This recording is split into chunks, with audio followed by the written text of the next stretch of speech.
네, 오늘은 7월 17일 우리 대한민국의 존재를 상징하는 그것, 헌법이 만들어진 날입니다. 그러나 세월호 특별조사 때문에 여러 가지 상황이 좀 간단치 않습니다.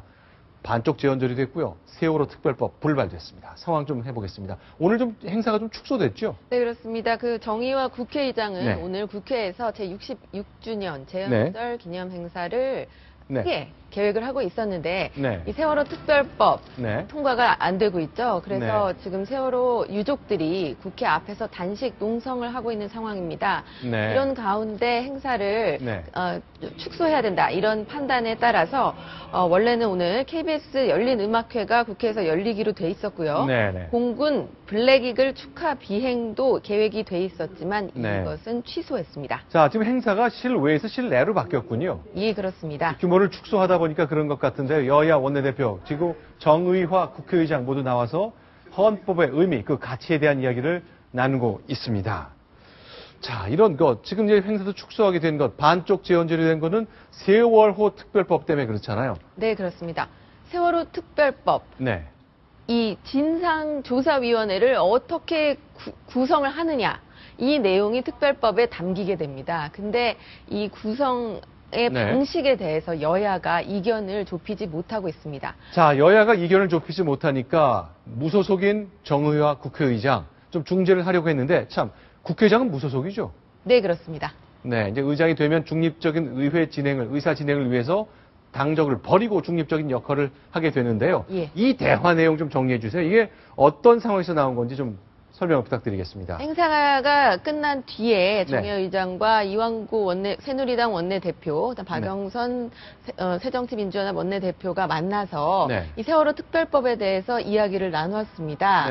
근데 지금 정의화 의장은 단식 농성에 들어간 유족들도 있고 이분이 결국 어제 힘든 상황을 견디지 못하고 탈진을 한 상황이다. 그렇기 때문에 새누리당 김무성 대표도 새로 취임을 하셨고 했으니 잘 해결을 했으면 좋겠다라고 이야기를 했습니다. 좀 빨리 하시라, 잘 하시라 그런 얘기인데 이완구 원내대표는 아니 의장님 너무 좀 서두르는 거 아닙니까? 그런 뜻 같네요. 그렇습니다. 그러니까 그 여야 원내대표가 논의하고 있는 사안에 대해서 정의화 의장이 너무 개입하는 것 아니냐 약간의 불쾌감을 드러낸 것으로 해석되고 있습니다. 새누리당 내에서는 조금 정의화 국회의장에 대해서 약간 조금 불편한 기류가 지금 형성되고 있어요. 자기 당 출신인데 국회의장 됐다고. 그러니까 저 문제의 경우에는 여야가 시간을 갖고 협상을 해야 되는데 물론 협상 시한은 16일로 못 박아놨는데 이제 협상 시간이 지난 상황입니다.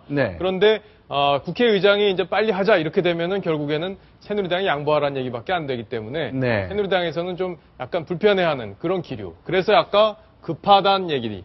이완구 원내대표가 의장이 좀 급한 거 아니냐 이렇게 얘기한 것도 그런 배경에서 나온 말입니다. 이렇게까지 얘기했네요. 이완구 원내대표, 의장님은요 좀 진중하게 지켜봐 주십시오. 왜 이렇게 재촉하십니까? 라는 말을 한 거군요. 그러니까 국회의장은 저런 것들 현안을 좀 중요한 국민들이 관심을 갖고 있는 현안에 대해서 중재 역할을 해야 되는 것도 물론 맞고요. 또 이완구 원내대표 입장에서도 국회의장이 민감한 사안에 너무 깊숙이 개입하는 거에 대해서 불쾌감을 드러내는 것도 둘 다 일리가 있습니다. 다만 두 정치인 모두 국민들의 어떤 생각들을 더 중요하게 보고 판단을 해야 되겠죠. 알겠습니다. 자, 그러면 이제 세월호 유가족들 학생들이요. 우리 어린 학생들이 경기도 안산의 단원고등학교에서 국회까지 40몇 킬로를 1박 2일에 거쳐 행진할 정도로 간절하게 바라고 있는데 자, 오늘 김무성 대표를 다시 만난 겁니까? 유족들이. 김무성 대표를 만나겠다고 했죠. 15일 날 이제 당대표에 선출된 다음 날 김무성 대표가 국회 본청을 지날 때 유가족 대책위 관계자들과 잠깐 만났습니다. 그때 이제 내가 내용을 충분히 숙지를 못했기 때문에 다시 한번 찾아오겠다. 내용을 숙지한 뒤에 이렇게 약속을 했는데 아직 찾아오질 않았다. 그러니 우리가 만나서 해결을 좀 부탁하겠다. 이게 지금 유가족들의 입장입니다. 자, 결국 수사권을 조사위원한테 주느냐 아니면 경찰, 검찰, 기존의 수사기관에만 주느냐 그게 문제인데 일단 소환할 수 있는 권리 이 정도까지는 양보를 한 것 같죠? 새누리당. 그 정도에서 지금 협의가 되고 있고요. 아마 수사권, 기소권, 압수수색권 이런 부분 수사의 본질과 관련된 부분에 대해서는 그 칼날이 청와대와 정부를 직접적으로 겨냥할 수 있다고 보기 때문에 새누리당에서는 아마 양보하기가 어려운 그런 상황인 것 같습니다. 청와대가 결국 타깃이 될 것이다. 청와대 자료 내놔라. 청와대 누구 나와라. 그런 거죠. 그렇죠. 그렇게 되는 상황 때문에 새누리당은 일단 기존의 수사기관에게 맡겨보자 하는 생각 때문에 양쪽이 진통을 겪고 있는 것까지 정리해봤습니다. 어제 2+2 회동했지만 결국 대타결 불발됐잖아요. 자, 정치권의 노력 어떻게 진행됐는지 한번 살펴보겠습니다.